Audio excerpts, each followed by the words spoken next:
Olá, galera do nono ano. Essa é a nossa aula 4 de Sociologia e a gente vai continuar falando ali sobre ética profissional.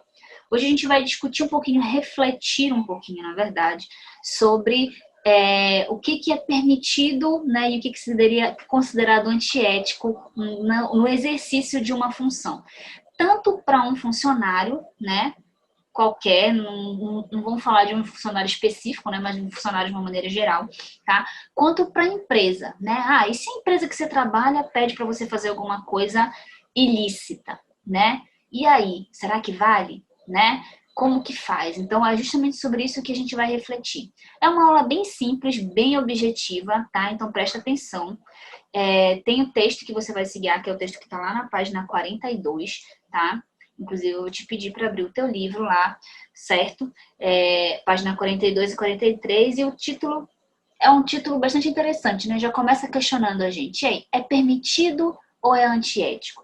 Inclusive, a gente vai tratar até de 2 exemplos reais aqui, que são exemplos que estão aí no teu livro, tá? Que o autor disponibiliza pra gente aí para pensar. Vamos pensar, né? Primeira pergunta. Quais são exatamente as fronteiras entre os direitos e deveres dos funcionários e os direitos e deveres das empresas, né? Como assim? Será que um funcionário ele tem a liberdade, né, de usar as ferramentas da empresa, por exemplo, da maneira que ele quiser, né? Da maneira que ele bem entender, inclusive para fins pessoais? Será que a empresa pode exigir do seu empregado, né, ações ou mesmo posturas que sejam consideradas por esse empregado como antiéticas, como incorretas? E aí?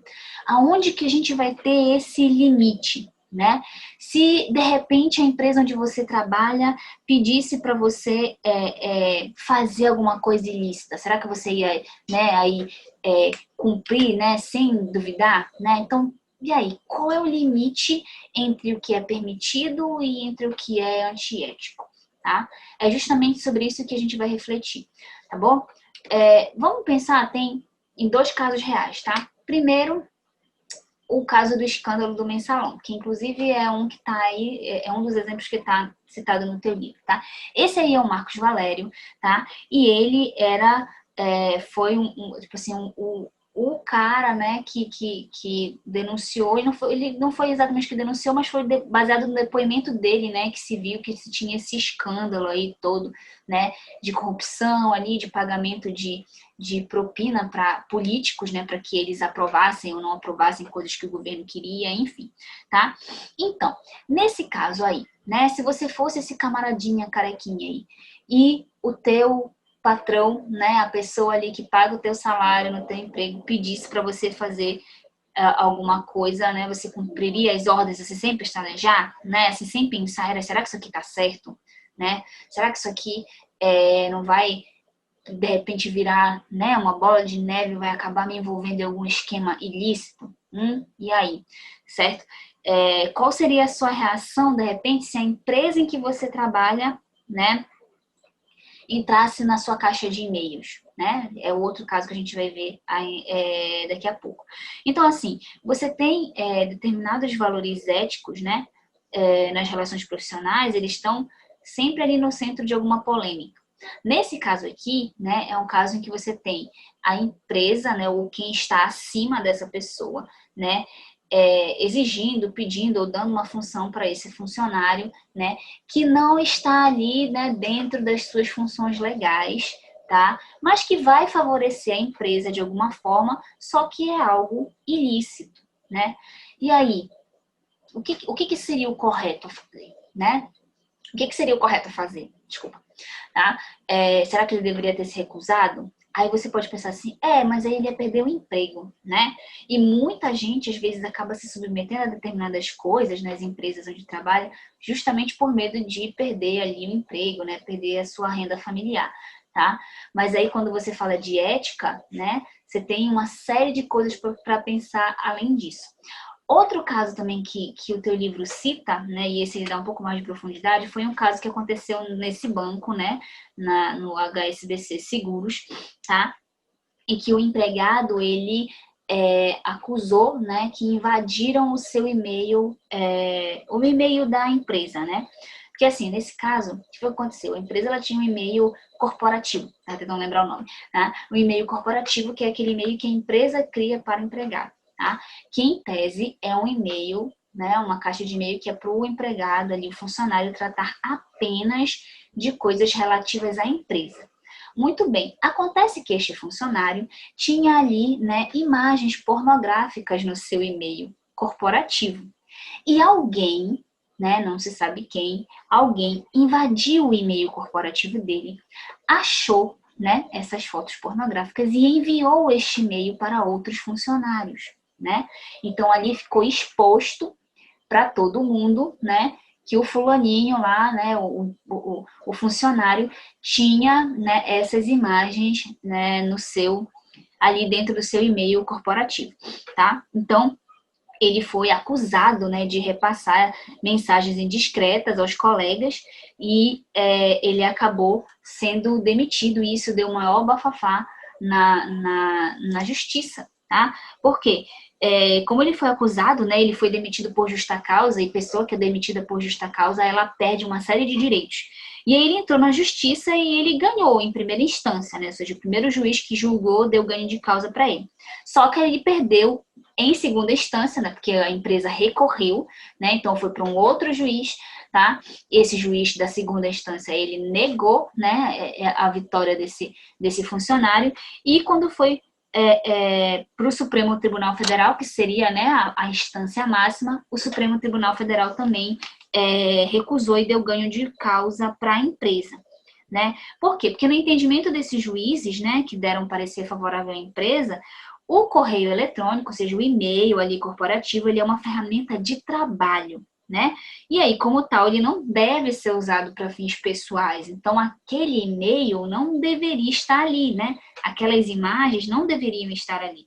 E aí, o advogado, né, do empregado alegou que o e-mail do cliente dele foi invadido, né, foi violado. Então, significa que as fotos, né, que foram anexadas no processo, ou seja, as fotos que ele tinha no e-mail, foram conseguidas de maneira ilícita. E aí, quem é que tem razão, né? A empresa ou o empregado, né? A empresa, né, se manifestou e disse assim que se o e-mail é uma propriedade da empresa, né, então ela pode sim, né, ter acesso à forma como esse e-mail é utilizado. Então, não, aquilo não é uma área privada do empregado. Era isso que a empresa estava querendo dizer, né? Então, ele não poderia, né, utilizar da maneira que ele bem entendesse. Ele não poderia guardar aquelas fotos ali. Então, não importa, né, que tenham sido conseguidas, né, as fotos, tenham tido acesso às fotos de maneira ilícita. O que importa foi que ele usou um e-mail que não era de propriedade dele, tá?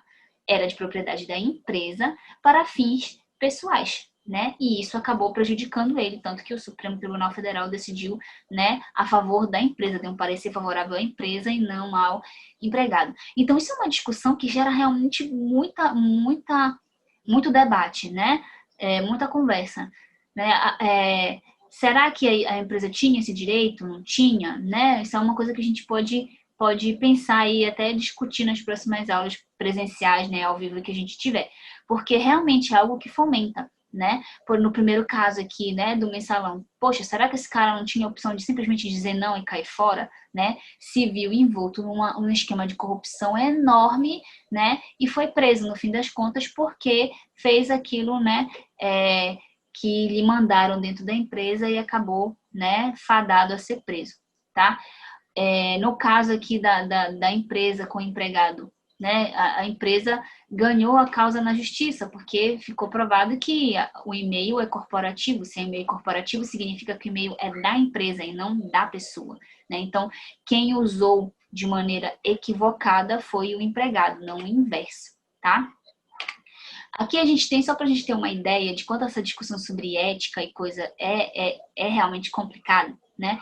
Aqui a gente tem os 10 maiores casos de corrupção no Brasil. Você tem muito disso, né? Principalmente em termos quando a gente fala de verba pública, né? Essas coisas assim, o que pode, o que não pode. A gente olha esses valores, né? Aqui é o nome da operação, né? Segundo a Polícia Federal julgou, tá? Mas aqui são os valores. Mas para cada esquema desse, você tem ali as pessoas que lucram muito, mas você tem os funcionários menores, né? Que vão cometendo aí, vamos dizer assim, o caminho da corrupção, né? Até chegar nesses valores grandes, e eles não ficam com esses valores grandes, eles ficam com valores menores, mas eles vão, né, ali junto, vamos dizer assim, e acabam colaborando para que esse tipo de coisa aconteça. Vamos pensar. Há limites no que se pode fazer pelo seu emprego? Porque a gente sempre vai ter aquela tendência de pensar assim, mas o cara fez porque ele estava precisando do trabalho, né? Se ele não fizesse, ele ia ser demitido. Aí é que entra a nossa reflexão, né? O nosso exercício da nossa capacidade crítica. A gente já falou sobre isso, né? Quando estava discutindo no bimestre passado.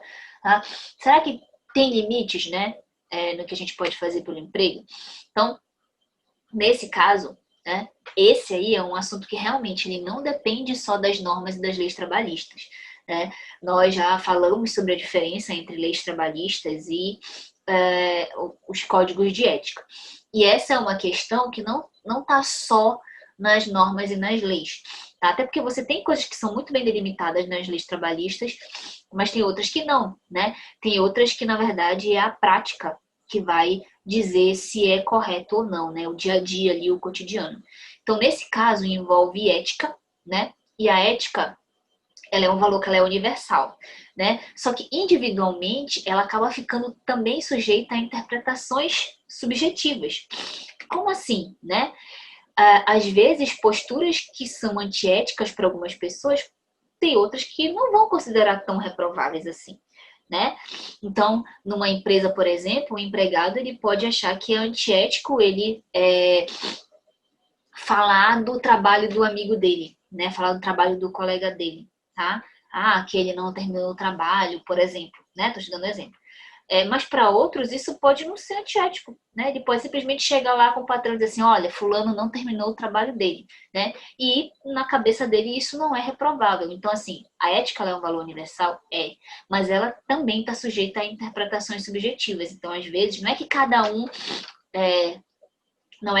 um tenha a sua ética, né? Mas é que cada um vai ter uma visão, né, sobre isso. Então, daí a importância de se definir, né, realmente o que cabe. Por isso que é tão importante a construção de códigos de ética, né, dentro de empresas e tal. Por quê? Porque se você não tiver essa definição, você abre margem para a interpretação, né? E aí alguém vai dizer, isso aqui é antiético. Outro vai dizer, não, mas eu acho que não é. E aí, como é que fica, né? Infelizmente, são poucas as empresas que se preocupam em estabelecer essas regras, né, tão claras sobre esse assunto. Mas quando a gente se vê numa situação dessa, né, se depara com essas situações como essa que essas que a gente falou ainda há pouco, a gente percebe o quão importante é, né, a construção de um código de ética, né, dentro de cada profissão ali que delimite, né, o que se pode realmente, o que não se pode fazer, né, naquela empresa, naquela indústria, naquele vínculo de trabalho ali, para não correr o risco, né, de, por causa dessa falha ética, também cometer algo que seja considerado crime. Tá? E aí acabar se ver envolto em situações nem um pouco agradáveis, certo? Meus queridos, prestem bastante atenção aí na descrição da aula de vocês para entender quais são as questões que você tem que fazer, tá? Se cuidem e a gente se vê nas próximas aulas. Tchau!